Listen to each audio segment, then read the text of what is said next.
Once more.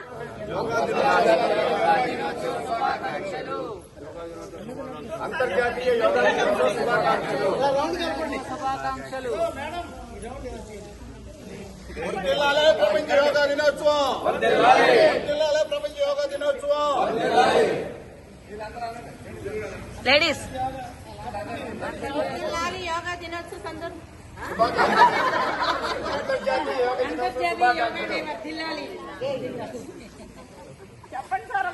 మళ్ళీ ఇంకోసారి అంతర్జాతీయ యోగా దినోత్సవ శుభాకాంక్షలు. ఉత్సాహంగా ఉన్నాను. ఇప్పుడు నీరు కాడుస్తున్నాను. మరి ఇప్పుడు మొదలు సీన్ పైకి ఎక్కి మొత్తం గ్రూప్ అంతా తీసుకుంటారు. పైన సెంటర్